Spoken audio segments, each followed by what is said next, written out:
Je suis le docteur Vargas, donc je suis médecin généraliste à la base et ça fait 5 ans que je suis médecin coordinatrice à l'EHPAD de La Noye.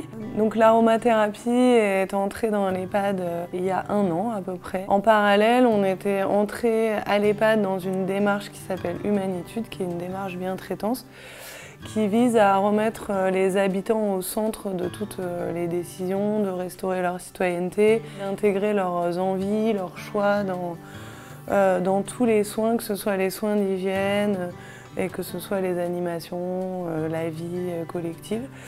Et pour cela, on avait besoin d'outils supplémentaires qui permettent de ne pas toujours passer par le médecin traitant et d'avoir des moyens non médicamenteux qui permettent d'accroître le bien-être, mais pas que, aussi de pouvoir avoir des petites solutions. On a essayé de briser un peu le côté pyramidal où chacun peut prendre certaines décisions. De rencontrer l'aromathérapie et de le développer au sein d'une structure comme ça rend les résidents plus autonomes par rapport à leur santé. Quand on a décidé de se lancer dans l'aroma, on a décidé de prendre l'huile essentielle d'arbre à thé, donc le titri, qui est très anti-infectieuse, assez polyvalente. Et on s'est dit qu'on allait la tester sur les problèmes de peau, parce qu'en EHPAD, les problèmes de peau, c'est quand même un problème très récurrent. Nous utilisons maintenant le talc à l'arbre à thé pour les mycoses. Ensuite, le liniment, pareil avec l'arbre à thé. Et les huiles essentielles avec de l'huile végétale pour les préventions d'escarres. Après, on a aussi fait des savons physiologiques pour l'hygiène intime, pour les mycoses vaginales par exemple. Donc, il y a des dames qui ont pu mélanger du titri dans leur savon habituel. J'avais eu des allergies aux antibiotiques qui m'avaient provoqué des mycoses, mais je ne m'en sortais pas. Et un jour, ils ont dit on va essayer le titri.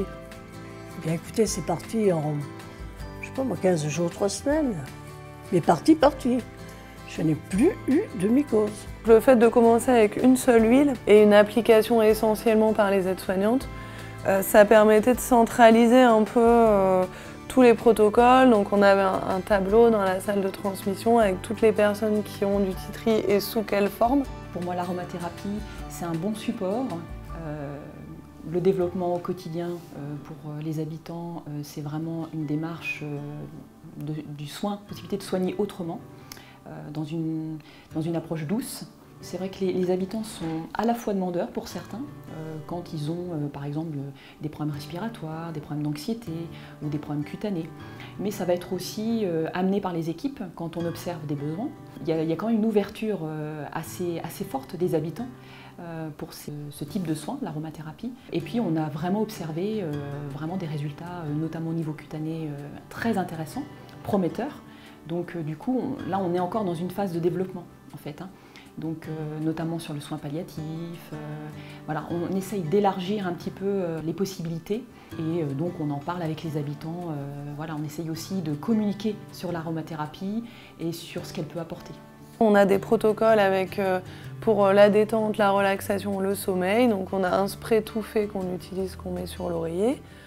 On a des petits sticks inhaleurs qu'on fait faire aux personnes avec des huiles qui leur plaisent, qui sont des huiles relaxantes, où là elles peuvent choisir ce qui leur convient. On a des diffuseurs fixes donc, qui permettent de limiter les mauvaises odeurs et de faire un lieu plus accueillant. Je suis l'ergothérapeute de l'EHPAD. Et donc là, on est dans la salle où on propose des séances de balnéo, principalement pour des personnes qui vont avoir des douleurs ou pour tout simplement la détente, la relaxation.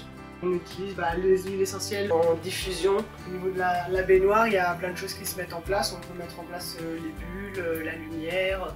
On tamise la lumière quand la personne est dans le bain et on essaie de vraiment créer une ambiance générale qui amène à la relaxation. J'organise le loto des odeurs. L'unité protégée, c'est une unité en général où les habitants ont une pathologie plutôt type Alzheimer. Donc j'avais l'idée de pouvoir initier ce loto des odeurs pour revenir dans leurs souvenirs, pour discuter justement autour de cette odeur, si ça pouvait leur rappeler quelque chose, leur évoquer quelque chose. Avec la bourse de la Fondation Gat-Fossé, nous allons donc poursuivre la mise en place de ces protocoles. Donc il y a les protocoles autour de la douleur, il y a tous les protocoles pour pour la balnéo, pour nos ateliers de relaxation. Donc on a encore pas mal d'huile qu'on aimerait acheter pour pouvoir densifier nos protocoles, on va dire. La bourse va nous permettre surtout de faire en sorte que le projet soit pérenne, qu'il soit plus étoffé et plus performant.